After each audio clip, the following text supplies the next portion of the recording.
Hi, my name is Elena. I am the certified mindfulness facilitator, emotologist, and the founder of Self Love and Care Lab.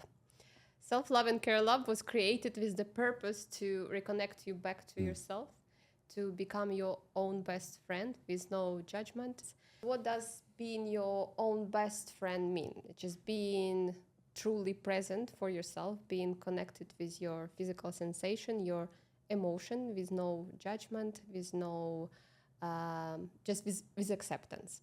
And in a very uncertain period of my time, exactly when I needed it, I got a message from one of my friends. Hey, would you like to go for breath work? And it was like really one of the, I would say, life-changing, transformative experiences of my life. It was one of the, I would say, vulnerable and at the same time very courageous thing to do. That's how I discovered IMD, and that's how I met Brendan.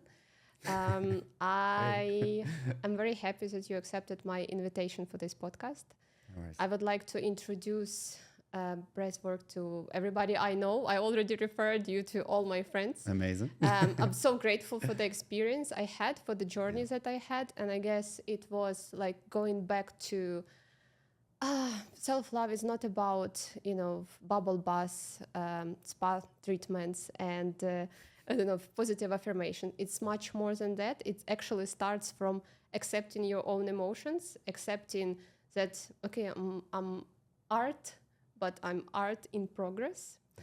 I am a puzzle that I'm just collecting all the pieces together, and that's okay. And I just want to talk about how you came up with the idea of IMD, what it's all about, what's the science. Introduce yourself, There's a lot please. right there. I love what you just said about puzzles of all the pieces. It's like a jigsaw, putting it all together. Yeah. It's almost like the first part of your life, you have no idea what's going on. And then the second part of your life, you kind of make as many mistakes as possible. And then the third part, you're like, how did I get here? And then you have to go back and shred through the past and figure out all the puzzles, the pieces. So IMD. IMD stands for Immersive Multi-Dimensional Breathwork. So it's a combination of ancient breathing techniques and kind of modern day sound healings. So you need to know a little bit about my past to understand where it kind of came from. So I'm a creative director, film director, dance choreographer, sound editor, video editor, photo editor, photographer, videographer. Whoa. So I've always been a creative. Like my ADHD has helped me so much. I get super hyper focused on all the things I love. So I need to learn everything about everything, right? The more important part of what I just said is the sound editing, right?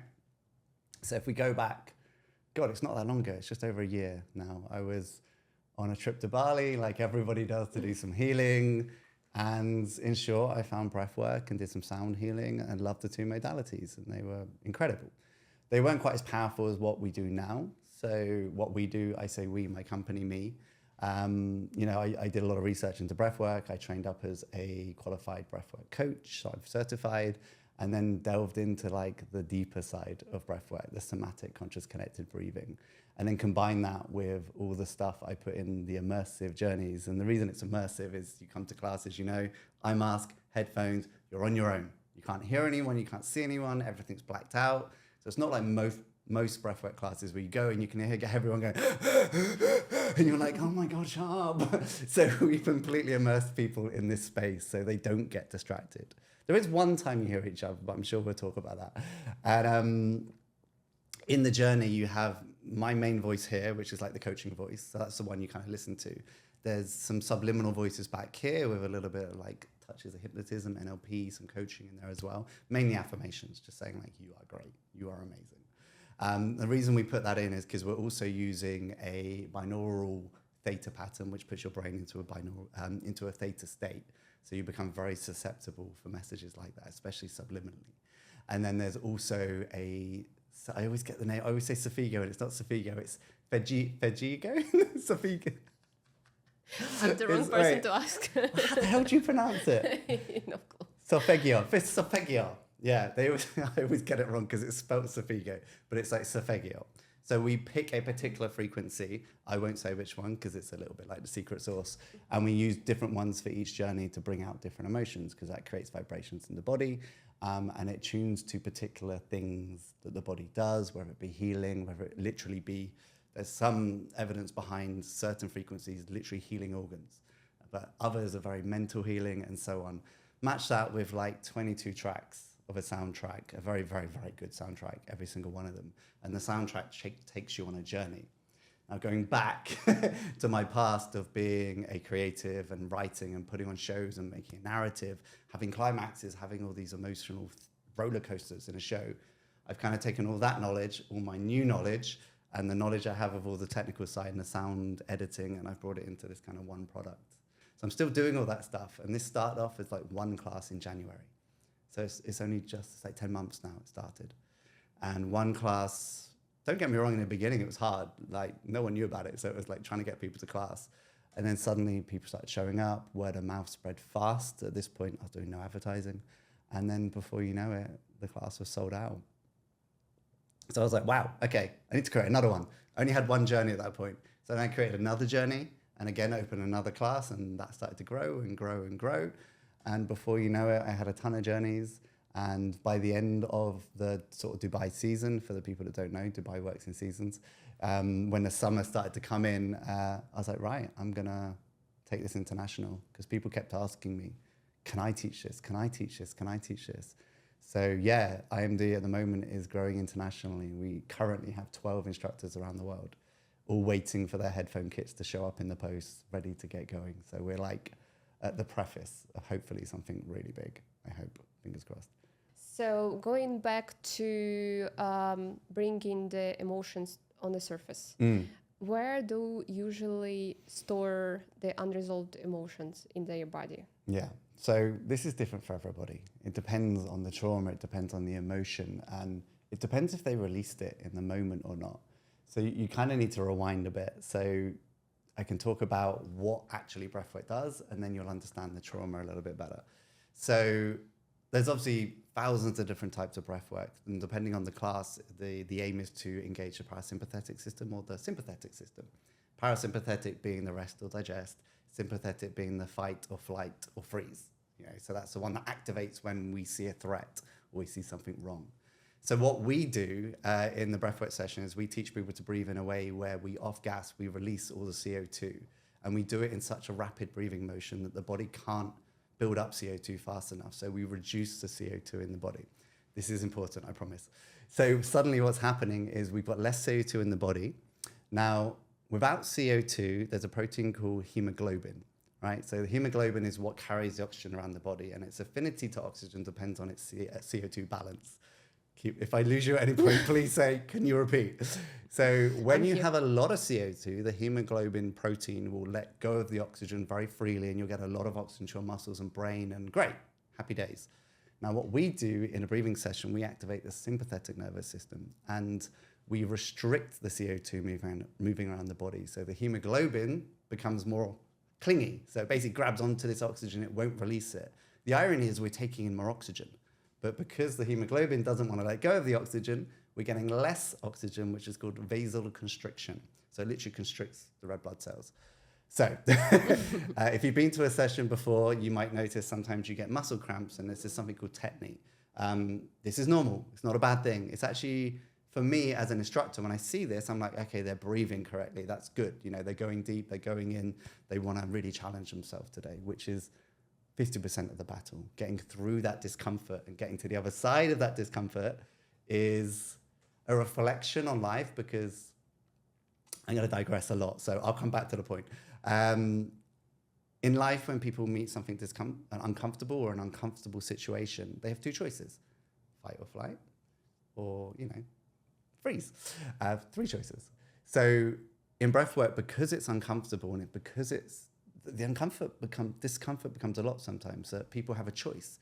They can either push through that and get all the great stuff on the other side, or pull back. And chances are what they do in breathwork is the same thing they do in life. But the difference is we provide a safe environment where they're looked after to confront that discomfort and try and push through it. And what we find is they then take that back into their life, and they start to not feel so stressed about situations that normally they would cower away from, and they just go straight through it. And that's kind of like, when I say that's 50% of the battle, that's what I mean. Getting through that discomfort, already you're winning. already your stress, your anxiety, all this stuff is going to plummet down and be amazing. So coming back to the hemoglobin. So you're getting a lack of CO2 around the body now. So to the muscles, this happens, but we're also getting a lack of CO2 to the brain. This is something called hypocapnia, right? So hypocapnia means that the oxygen, in simple terms, gets diverted away from your prefrontal cortex, your monkey brain, and gets sent to your limbic system, your hippocampus and amygdala, so your memories and emotions. So if you think of this as your hard drive, and the brain is in a way protecting itself, because this is the stuff it needs to protect. So suddenly we're shutting down the monkey brain. We're lowering the intensity of the logical brain. So that's the part of the brain that tells you what to do every day. It's the one that tells you can't do that, because 20 years ago this happened, and you've already pre-programmed it to run away from that. You know, that's scary, that's a trigger for me, which is obviously a buzzword at the moment. That's triggering me, so I'm gonna run away from it. So we bring that down a notch, and we allow the limbic system to just come up and play. Suddenly, with this influx of oxygen going to the limbic system, all these unprocessed memories and emotions can just come up and play and be processed in the moment without the monkey brain getting in the way. And if you partner that with the fact that within 5 to 10 minutes, you're already releasing serotonin and dopamine, and then if you really push through, your pineal gland kind of gets activated and releases something called DMT. Now, if you don't know what that is, Google it. I'm not going to explain. But DMT obviously puts you in an amazing state, in a kind of alternate consciousness state where you can literally deal with it in your head. So the beauty of breath work is when you come out of it, you've already dealt with it. It's already been processed. And a lot of people report feeling a little bit weird after sometimes, not always. And the reason being is it's already been dealt with, but the prefrontal cortex wasn't fully engaged. So it didn't know. So it's now got to catch up with that thing that shifted that no longer bothers you. And don't get me wrong, we don't get rid of it. That's impossible. We just rewire it. So we rewire your reaction to whatever that trigger may be. Does that make sense? It does. What was the original question? Because I feel like I didn't that's answer about it. where Traumas, the right, trauma okay. is stored in the body. So understanding that, the way trauma gets stuck in the body is, let me think of a good analogy. So let's go back to the animal kingdom, right? So the lion is chasing the gazelle. And the gazelle is, scared. So its sympathetic nervous system kicks in, and he has to decide to fight, run away, or freeze. So in this case, say, let's say he runs away, right? Runs away, gets behind a rock, and he hides. And the lion runs past, and he's checking around, and he finally realizes he's safe. Now, when the sympathetic nervous system kicks in, it activates all your tissues, your brain, everything. And what you'll see in the animal kingdom is the gazelle, once it realizes it's safe, it will drop to the floor and shake. It will just shake so much to somatically release that tension that the sympathetic nervous system has kicked in.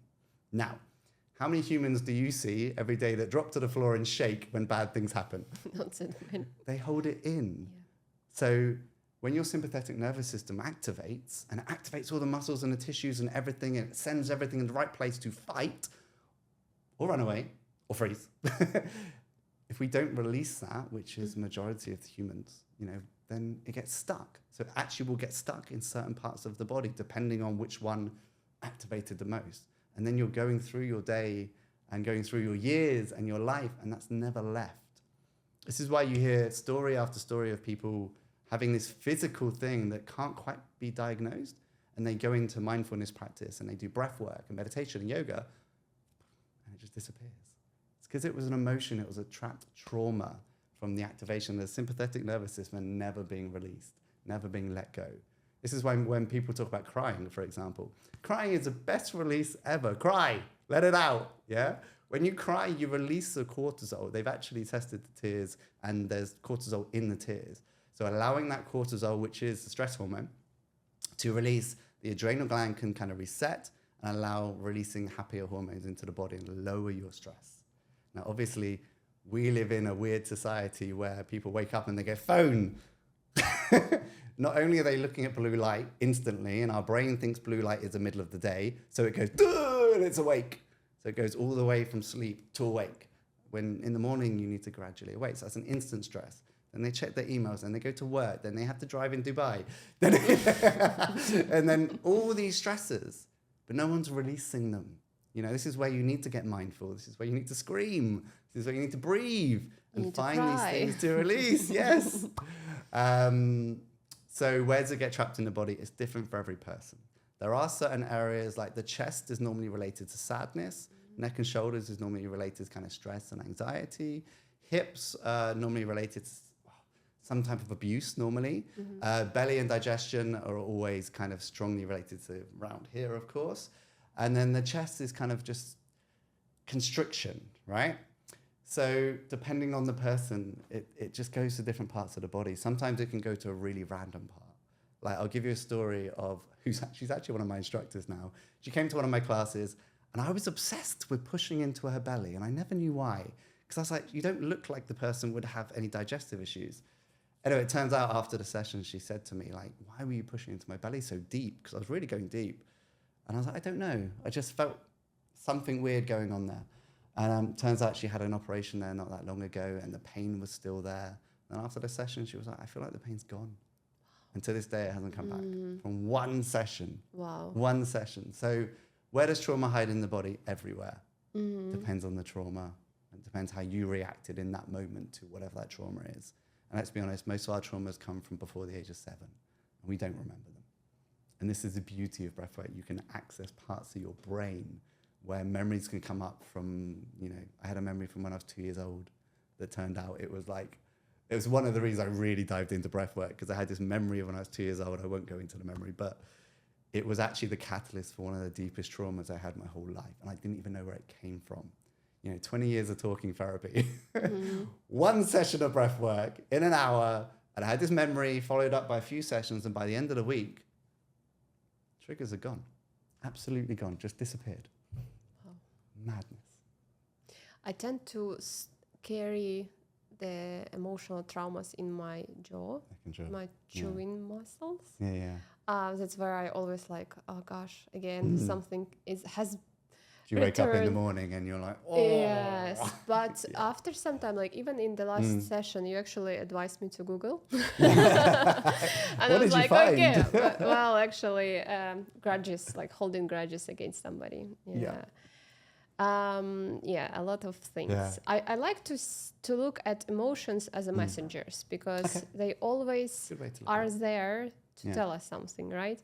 So in hematology as well, they advise you just to be mindful, to treat it with curiosity. Okay, so I see you, I know you're here, and what's the message for me? Yeah. And that's exactly what emotion image therapy is. I tend to run away from my feelings. I tend to run away from my emotions because it just sometimes takes too much. And I'm like, okay, I got it. Bye. That's unfortunately even in relationship.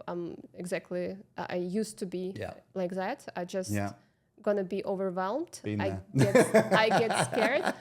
Is it called avoidant type or something? There's a whole book on this, right? I haven't read it yet, about what different types of relationship. Avoidance is one of them. That's normally along the lines of like, a relationship is scary and it will stop me doing what I need to do. But I don't know the types. I think it's avoidant. I need to read it. Yeah. I just I would get scared. Yeah. I'm overwhelmed. I feel emotions that are uncomfortable for me, despite they're not. You cannot label emotions good or bad, right? They are there, and if to do it in a mindful approach, they're just emotions. They are messengers. They are not good, not bad. They are there because comfortable or uncomfortable is a better way to describe it like that, but not like label it bad or good, right? So uncomfortable emotions. There it is. Uncomfortable emotions are uncomfortable. Yes. And I tend to run away straight away. I'm just like, I feel anxious. Goodbye. That's it. See you later. See you later. And sounds like most of Dubai. So bad. So what the insight that I got actually during one of the workshops with you, that if you just stay in there, being present and go through the uncomfortable emotions, you might even release them. You have to feel to heal. You start to feel freedom because you're not running away as always. Like just the moment I get closer, like, oh, no, that's it. Like I feel anxious. I feel uncomfortable. I feel like it's just pushing me down. Yeah. And I'm like, wow, if you hold on if you just being patient and you experience the experience, feel the feelings. Have to feel it. Yeah. Your body is It the gets best alarm better. system in the world. It is the best. It will always give you an alarm. But it's not an alarm to say run away most of the time. It's an alarm to say this is something you need to deal with. But most people go, nope, don't like this, bye. Exactly. I give you a private, like this is more of a serious one. And one of the reasons I really went deep into breathwork to help as many people as possible is I was in an extremely toxic situation at some point in my past. And breathwork, I'd only just kind of started to get into it. And in short, breathwork got me out of it. But I ended up at hospital with what is known as a phantom heart attack. So I wasn't having a heart attack, thank God. But I was so stressed and so anxious that my body thought there was something wrong. So I had symptoms of shooting pains down my arm, chest pains, and I had to go to hospital, and I was so scared. And it was that for me was like my body going, if you don't stop, if you don't get out of this toxic situation, next one will be a real one. So it gave me a warning. I listened, and my whole life changed from that point. Completely changed. And that's when I went headfirst into breathwork and wanted to deliver it to everybody else in the world and help them do the same. Yeah, so I get it. I think as well, like the more you heal, the more you have the capacity to help others as well. Oh my God, yes. I've noticed that at first workshop, right? So I'm all about myself. I feel sorry for myself. I'm in that We've all pain. been I'm there. just like, oh, poor Yeah. Elenochka. Like, okay, let's connect. Let's feel the pain. That's all right. And on the second session, after we are done, I actually want to come and comfort others.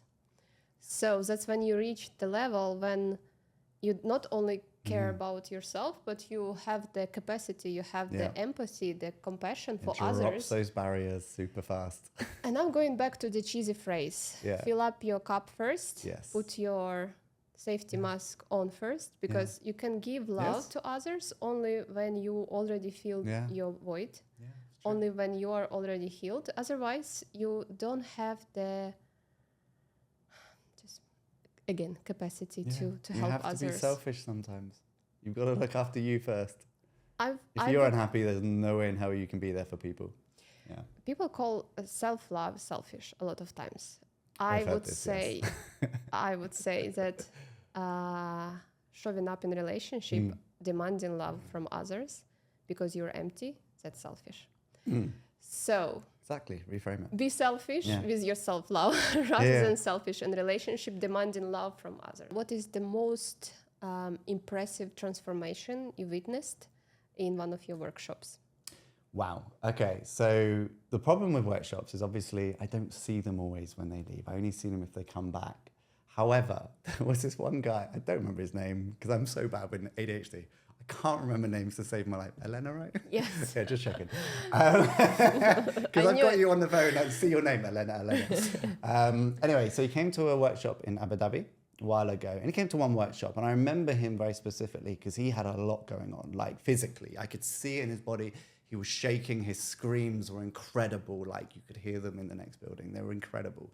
And he was really breathing deep. Like he was there to do some work that day. He wasn't going to hold back. And it was his first session. So even I was like, do I slow him down? No, he looks good. He's going for it. And then afterwards, he looked completely out of it. You know, so we had a minute. We were just chatting about random stuff because that's what you do when you're in a structure and the person's still a bit. You just talk about the holidays or you talk about where you went that summer or whatever it may be. And so he came back round and went home. Anyway, I saw him in the building, not for my class, about 4 weeks later. I said, hey, buddy, how you feeling? I was like, man, that session was so powerful. I said, when are you going to come back? He goes, I'm not sure I need to. I've been so happy. I was down and out, and now suddenly in one session, I was so happy. But that being said, that's one person. Most people come to about 4 or 5 sessions in a row, and then I see them every couple of weeks after that. That's the norm. So the point I'm getting at is it can be so powerful that it can shift someone's mindset in one session.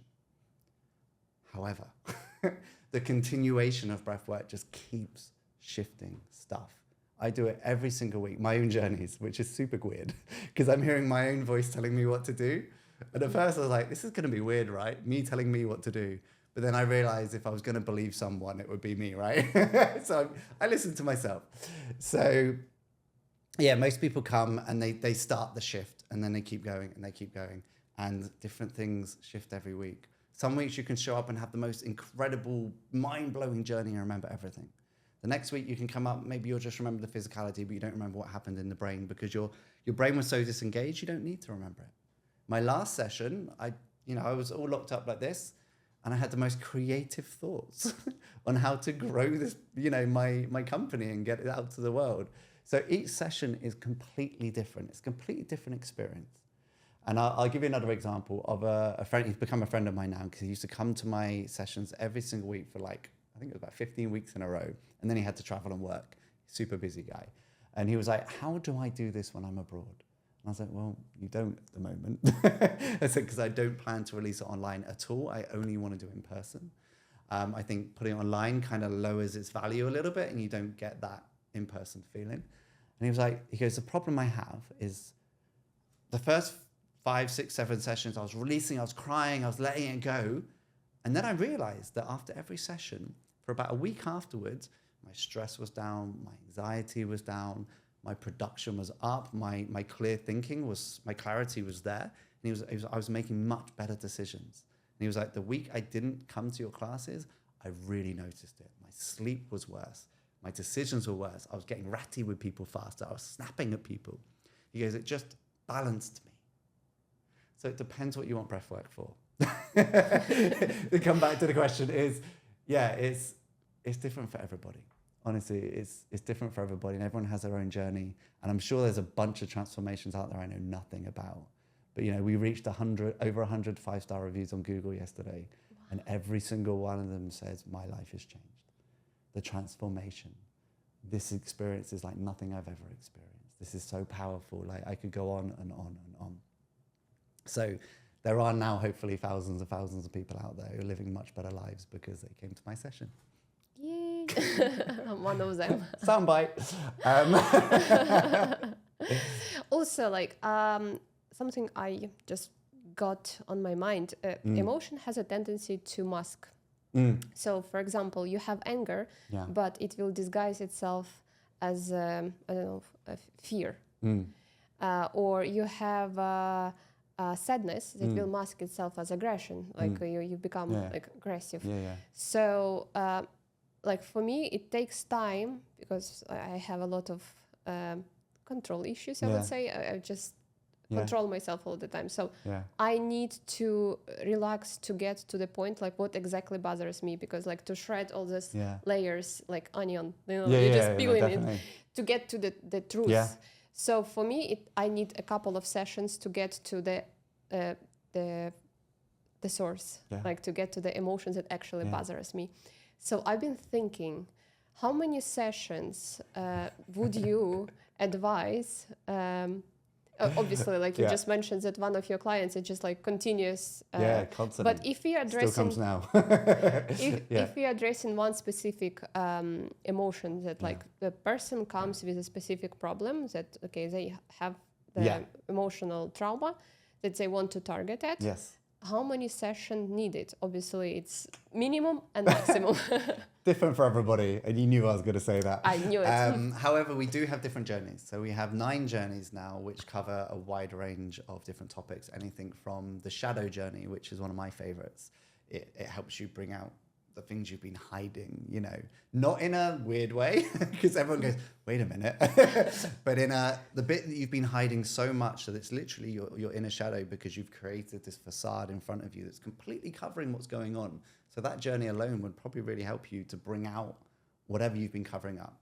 So I call it a racket. Have you heard this term before? Nope. So I think it's an American thing. I'm not quite sure of the words in the English side, but when you go to America, right, and you have the criminal gangs, and they create these businesses to launder their money through it. It's a racket, right? So that is the racket. Their front is this laundry business, or this, I don't know, I can't think of any other business right now. But really what's going on is this criminal organization. All right. If you think of your feelings like that, is This is the fear. Yeah. But what's really going on, what you're putting out to the public is anger. Yeah? So it does take a lot of mindfulness and self-reflection to figure that out. To be like, why am I so angry?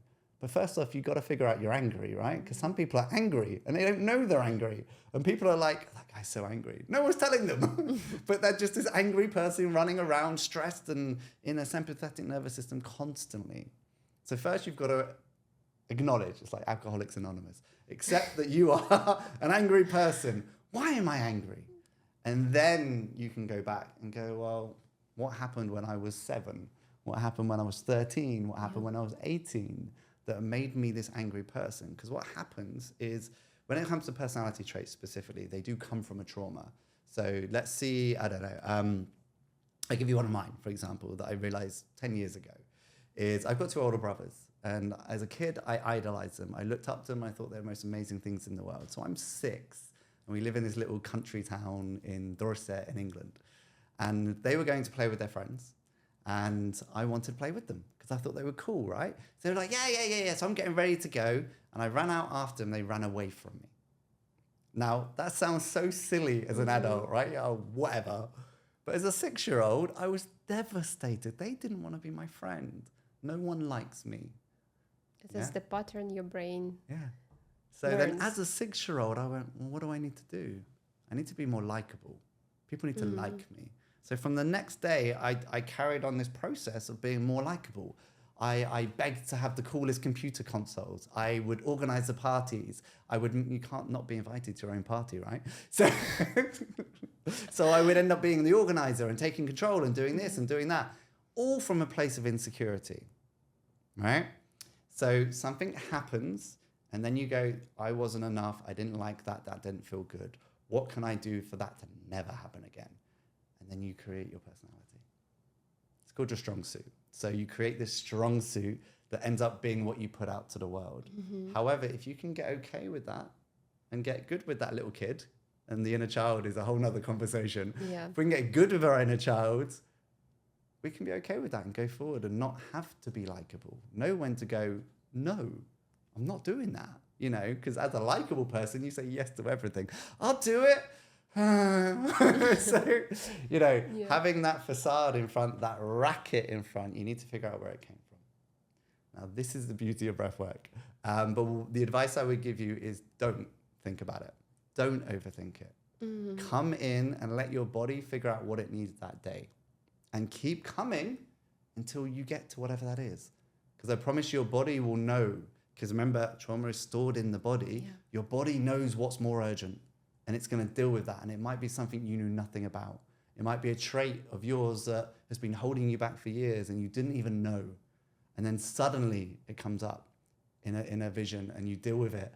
And suddenly you go back into the world and you're like, that's not triggering me anymore. That's not holding me back. So the example I gave you, my one from when I was 2, and it was in a very toxic situation where that situation arose again about 5 days later. And I was just staring and I was like, it's not bothering me. I'm not getting upset. Nothing's coming up in me. Wow. That's when you know. Yeah, and I just knew, and I went, and I remember in that moment, I went, I'm going to go. And I left. Done. That's Tell the us. best. That's the best. That's the closure we're looking for. And it's never bothered me since. It's not even come up in my mind. It's so bizarre. When I really think about it and I look at it in this context, I'm like, it's so bizarre how powerful this can be. And the irony is this has been around way before medicine. It's like they knew more back then. Lost art. That's how it, I think James Nestor, if I'm not mistaken. Yes. He called it lost art. Yes. So breathing is always been there. That's what we do for living. Like literally, it's almost like we got stupider to get more intelligent again. But they knew something back then. Yeah. I guess we also we started to build the new priorities in life. So you know, when we go back to basics, when we go back to reconnecting with ourselves, with our breath, like being mindful, staying present, the art of staying present, the art of breathing, simple. Yeah. It's so simple, and we overcomplicate things. Well, one thing I learned recently, which is more about stillness, so very similar to what you were saying, is I was struggling to get to sleep, like really struggling, because I'd get into bed and my brain would not shut up. It would just race, right? So what I was realizing is probably an ADHD thing. All day I don't stop. I go from one thing to the next. And if I'm stopped, I'm like, what am I doing? What am I doing? I've got to do something. I've got to work. I've got to do this. So I'm not stopping and allowing my brain to process what's happened that day or the last week or the last month.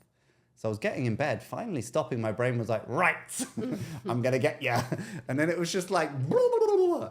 So now I've really, and this has only been in the last like month or so really that I've brought this in. I stop for 10 minutes every now and again. And I just stop. No phone, no music, no nothing. Like there's a blooming building being built outside my balcony, but I'll just sit and I'll let the noises go past me, right? And then in bed, I allow myself an extra 20 minutes to half an hour before I want to be asleep for my brain to just do its thing. And the irony is now I've accepted that my brain is going to do its thing. And actually, I quite enjoy it now because I'm watching it like come up and have these little stories and I'll start thinking about something from 20 years ago. Where did you come from? And it's mad. It's just because your brain never processed it. Yeah. And then since then, I've been sleeping like a baby. It's been amazing. I haven't had sleep like that in my whole life. Honestly, I've always been a 6-hour person. And I'm only realizing now as I'm older and understanding this stuff and how science is understanding this stuff that that's not good. I need at least 7 and above. But now I'm really getting into my sleep pattern, which I think is helping so much. But it's from allowing my brain to just do its thing and staying away from the phone in the morning. Well, Not a big thing. You're becoming your own best friend, Trying. right? Yeah. Accepting things as they are. I think being still, I've noticed that I always need noise on the background. So like when I'm driving, I'm listening to either a podcast or to my favorite playlist. So what would happen if I told you to stay quiet and do nothing for 10 minutes in a room on your own? And then all the thoughts as waves cover me. Yeah. So sometimes it can be overwhelming. That's why it's kind of like escapism, right? To distract yourself with a TV on the background, podcast, music, anything. It's just not to be in a silence. And when I, during the mindfulness course, one of the exercises we needed to follow was to put alarm like every hour to stop and reflect on what you were thinking about just now. Oh, wow. Every hour. It was... God, that's scary to me. It was difficult because you have a constant flow of thoughts, right? Yeah. And me, I told you, my mind is chaotic. We spoke with you. I start with one topic, I switch to another one. So imagine like being present for yourself and trying to catch, okay, what I've been just thinking about. It's like, So it brings you back again. It's like anchor that you drop. Be here. You've almost got to let your brain tire itself out, right? Be like, you done? All right, great. And you always, like, the moment you ask yourself, what are you thinking about? And you're just like, blank. Yeah. So, nice trick. Well, there's two... this has got a swear word in it, but I won't say the swear word. You can make it up. There's 2 things I do with my brain, because one thing I've learned over the years is I can't trust my brain. It tells me things that aren't true. It makes me feel rubbish. I've been through stages of depression in the past, and I can't trust it, right? So first off, I won't say the names in case that person's listening, but first off, I named it after someone in my life who does nothing but lie. They talk so much rubbish that I don't believe a word that comes out their mouth. So when my brain starts being a bit of an idiot, I go, oh, shut up. Beep. Insert name, right? Yeah, insert the name. And I laugh because I remember that person who talks rubbish and I'm relating the two. And my other one is thank you, go away. It's not, it's thank you, beep, off. Yeah. But again, it's another way to go, thank you, you're trying to protect me and I get it, but go away, I don't need you anymore. I'm in a better place now. Wow. So I've taught that quite a few people, and I've had a few people message me going, I've just did my thank you, beep off. And it worked. It was amazing. I laughed and then the thought went. I'm just thinking who I'm going to name it after. Yeah, you got to think of someone who's just like absolutely full of it. And that's the kind of, so those 2 things have helped me a lot. Wow, I'm going to implement it as well. Try it, let me know. Thank you for nice I'd be interested to see.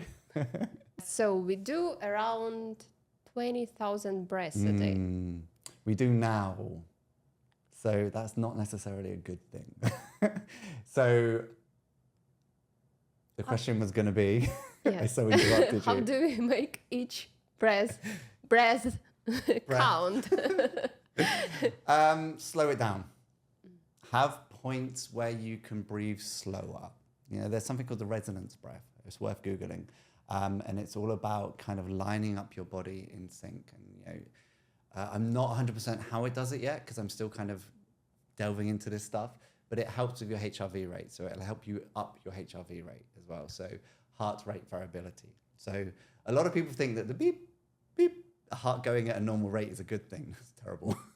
Your heart needs to be able to go fast and slow, right? So when you breathe in, your heart speeds up. When you breathe out, your heart slows down, okay? It should be doing that. So if it's set at a rate, you've got a really low heart rate variability rate, okay? So you need to be, it needs to move through it. So doing things like the resonance breath, which is super simple, 5-10 minutes a day, it's 5 seconds in, 5 seconds out. 5 seconds in, 5 seconds out, with a little pause at the end.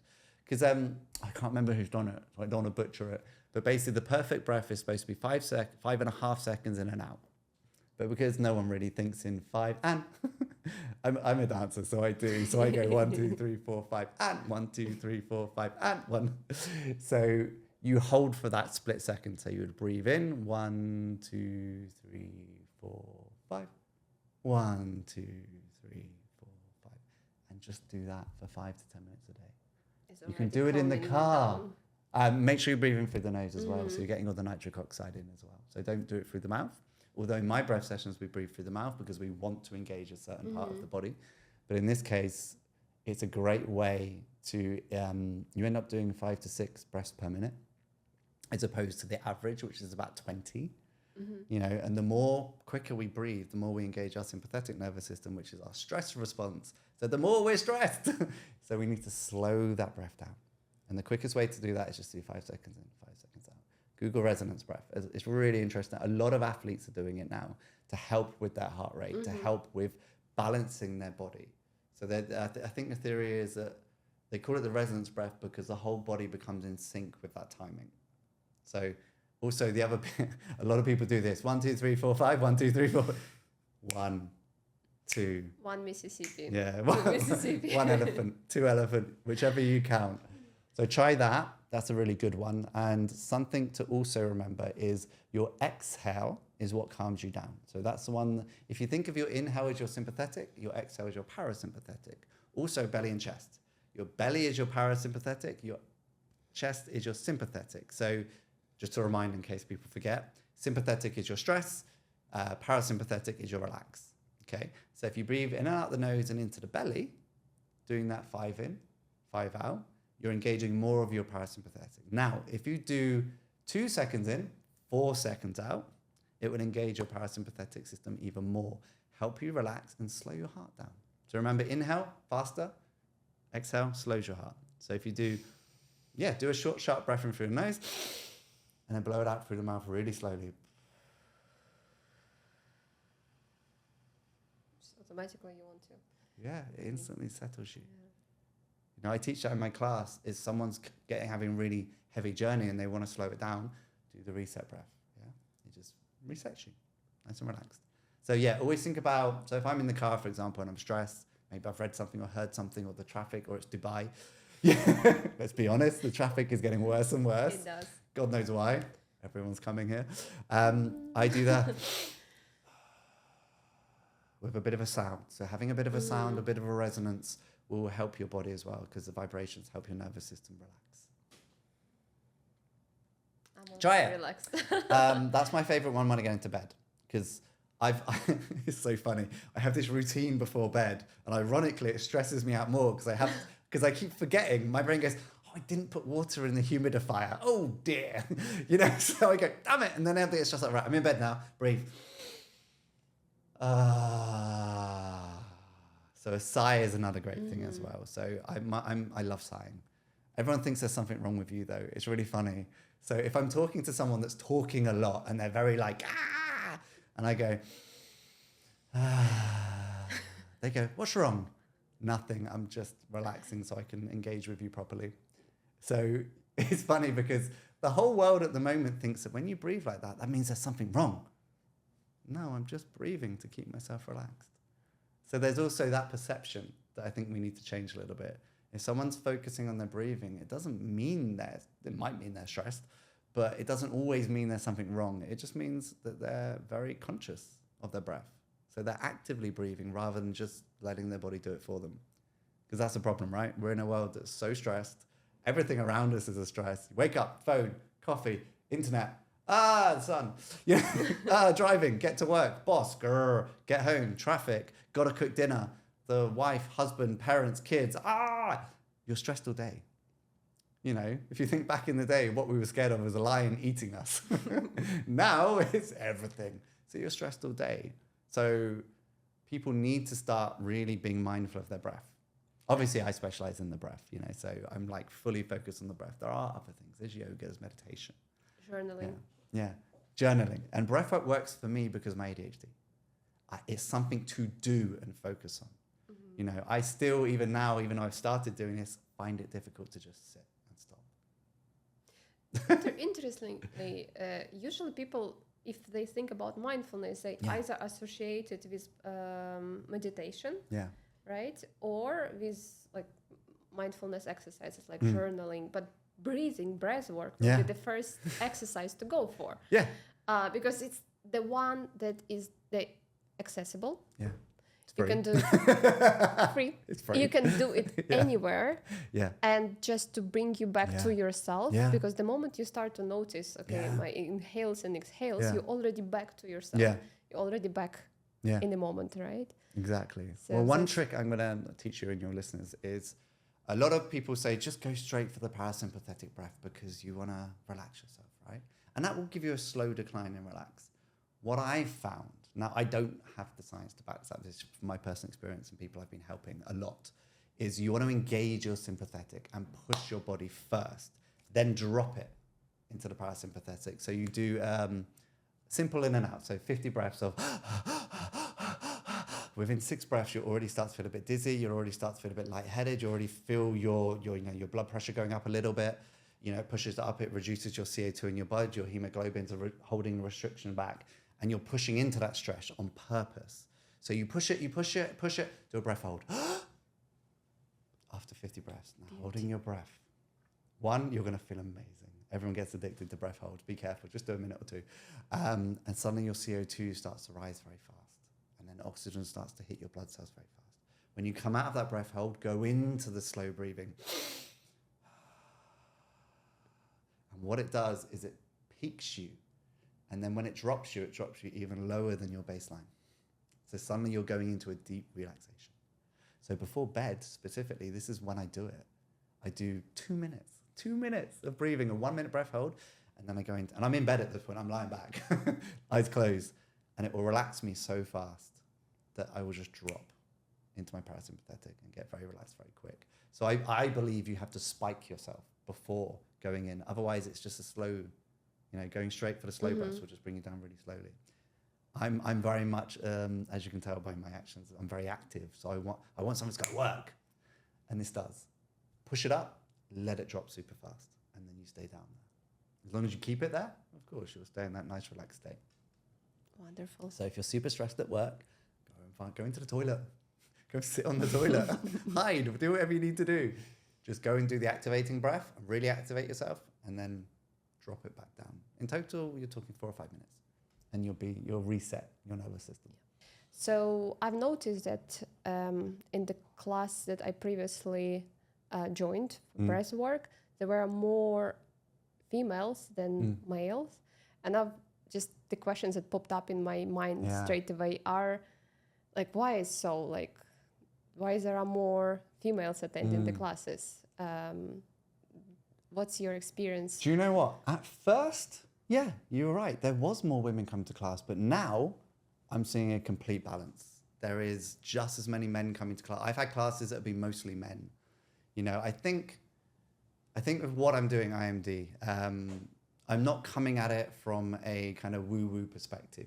There's nothing wrong with that, but I'm not showing up dressed like a bird, and burning sage. So. And I love sage. It's one of my favorite things. But I'm not doing that because I feel like that takes it into a different region. I want people to understand the science behind it. I want people to get that this can help everybody, not just someone who's into it, in inverted commas. And I think that's really starting to get out. They come up, I look like this. I come in jeans and a t-shirt or my flip-flops because it's hot, not because I'm being a hippie, just because it's hot. And I think that message is really starting to get out, that they're not coming to a woo-woo thing. They're coming to something backed by science, not just the breathing, but the sound as well. The sound healing is incredible. The journeys they're an hour and 10 minutes long of like so much happening in a big space. You'll hear sounds from different directions coming from these headphones. It's incredible. So suddenly the breath work is not woo-woo anymore. It's like, oh my God, this actually works. The sound is just cool. Let's be honest. From my perspective, I'm a geek. So I'm like, this is so cool, having everything disappear. So suddenly it's become trendy. And that's kind of one of my missions when I created IMD. And I said this to my COO, is I want it to be trendy. You see too many people that are of a certain, I'm trying to be as nice as possible, that you go to and you go, no. I remember I went to a class, and I won't mention names, and I walked in and the guy looked like a peacock. And I don't mean peacock metaphorically. He literally looked like a dressed up peacock. And there's nothing wrong with that. There has its place. And then he said he was going to contact the spirits and protect us. And again, there's nothing wrong with that. I don't disbelieve it. Mm-hmm. But in that moment, I went, oh, I don't want to do this today. Not yours. I'm not in this frame of mind. I've done classes like that and I've gone through them. And unfortunately, there's this kind of pre-programming, right, that makes me go, oh, you're not hitting the spot for me. And I think a lot of people feel like that. Obviously, I'm a dancer as well. I've had people come to dance class that so badly want to dance, and they've never danced in their life because they've been so scared.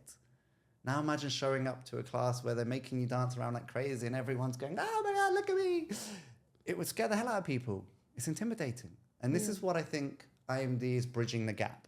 I don't think it's intimidating.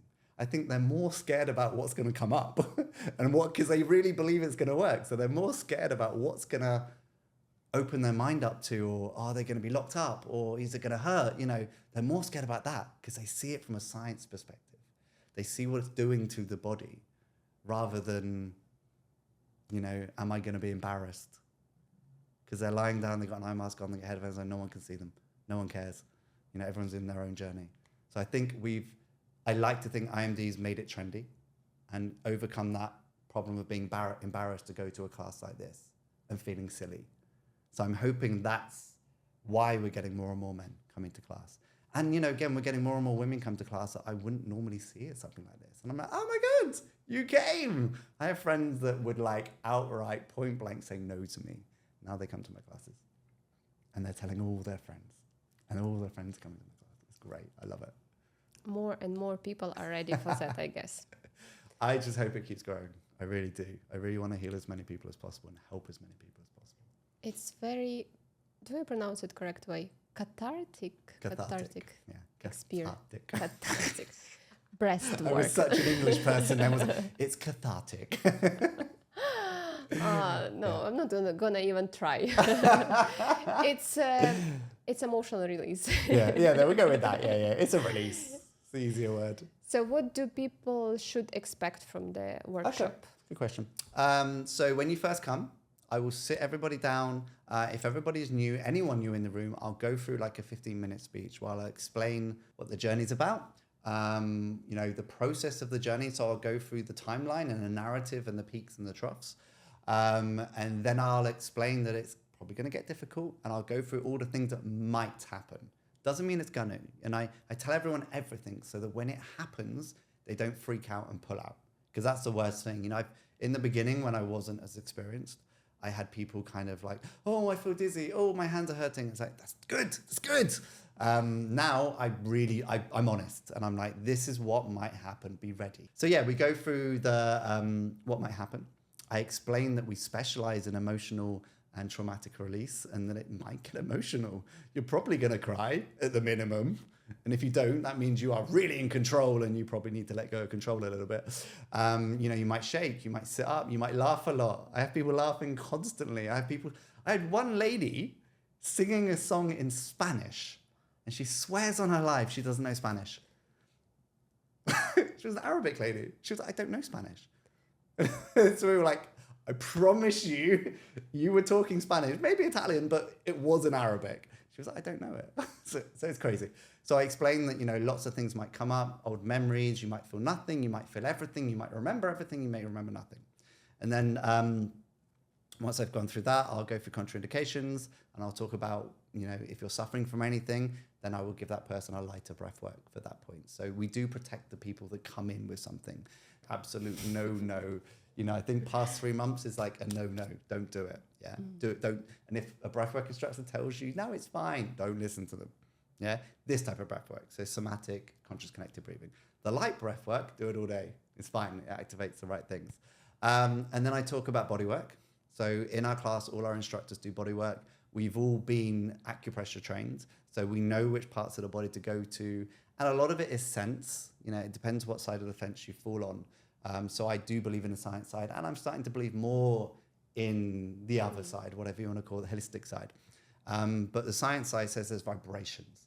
So your body is vibrating at different vibrations. It's Solfeggio frequencies. I said it right. So whether you like it or not, I can sense your vibrations right now. I might not be actively aware of it, but we're within a range that you are influencing mine and I am influencing yours.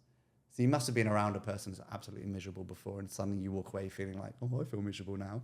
And vice versa. You're around a happy person, you walk away feeling buzzing.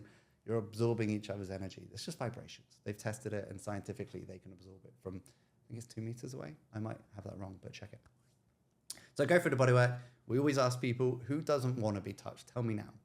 Luckily, most people are happy with it and okay, but every now and again, please don't touch me. And okay, cool. They don't want to be touched. That's not a problem. And then we go through the breath work and we teach them. We teach them deep belly breathing. We teach them chest breathing. And then we teach them the 3-part breath, which is the one we use. So they learn 3 techniques, only using one. And then I explain the benefits of the other 2 breathing techniques for when you can use them. And then I go, right, you ready? Lie back, put the eye mask on, put the headphones on. I press play. And the journeys are pre-recorded. So it's my voice, it's all my recording, it's all my original stuff. And then it's an hour and 10 minutes and we look after you in the space. If you're cold, we give you a blanket. If you're crying, we come and hold your hand. We come and help you release any energy from the body. So again, the acupressure training has come from emotional release. So if we can see there's something around your chest, or sometimes you guys give us the indication, you might be like pushing something. So we're like, okay, we'll come in and give you a hot hand. And after 20 seconds of touch, your body will release oxytocin. So that oxytocin will make you feel safe. And the idea is that when you feel safe, you will just go, let it go. I was going to swear then. Let it go. And you cry and you let it out. And you finally release whatever's been holding you back. End of the session, you will, if you breathe properly, you'll probably come out the session feeling a bit disorientated, a little bit dizzy. That's the DMT in your system. And then we tell you what to do next. We tell you, avoid people that might trigger you. Stay away from your phone for the next hour. Go and do something nice for yourself. Go and to the beach. Go and have a karak or a hot chocolate. Or just chill. Just avoid anything triggering. Just so your body has a little bit of time to integrate. And then we go through, the freebies we give away. So on the website, we give a free 10-minute morning breathwork session. Anyone can try it. It's free. It's very similar to what we do, but a much lighter version. And it's only like 10 minutes long. And you only actually breathe for 4 minutes with 2 breath holds and then a little meditation. So it's a great way to start the day. We also have a post-breathwork document, which explains how you should behave afterwards. And it's also got about 10 to 15 different breathing techniques in there, from stress to sleep to anxiety, to help you. So yeah, that's the process. It's not scary. People go away and go, oh my God. And they see the videos on our Instagram of people screaming and shaking. And what they don't understand is we tell them to scream. It's literally in the journey, now scream. It's a cathartic release. It allows you to let go. People go, oh my God, what's going on? And then we have the other people that are like, I came for that. I want the screaming. I want the crying. But yeah, it's not scary. It's not a scary process. And the one thing people need to remember is you are in control the whole time. You can go as fast or as slow as possible. We will always be there to encourage you. But if you want to go slowly, you go slowly. If you want to go in deep, you go in deep. And we'll support you either way. So, IMD. I am coming back for scream and cry. I think it's the healthiest way to release any negative Yeah. emotions, uncomfortable In a emotions. safe space as well. You have a safe space, Yeah. you have a nice facilitator to take care of you. It's always, it's the perfect word for it. It's safe. Yes. Like, you just guiding yourself and flow, been so helpful to Yes. everybody joining the workshop. And I think that's another good reminder to be present, to be non-judging and patient with yourself, because self-love is a journey. Yeah. And it's not usually, Yeah. it's not always It's true. happy moments only. Sometimes it's just a little bit uncomfortable, but after uncomfort, some nice feeling of You have to feel comfort it to comes heal it. back. I will You say need this again and again. Yeah. Okay, so how do people find you? How do they book in? Guide us through the process. Super please. simple. Just, you can Google IMD Breathwork and you'll find our website, our Instagram, everything. But our website is literally imdbreathwork.com. Easy peasy. Easy piece And of lemon everything from squeezy. there is easy peasy. Thank you so much. No I'm worries. so grateful, and I think it was like one of, again, a transformational journey for me. Nice. Yeah, I have a lot of things to learn from you, and yes, thank you so much. No, Just thank a you lot for having me on. A lot of gratitude. Told you this is my first podcast on my breathwork company. So I was nervous too. So thank you so much. I was more nervous.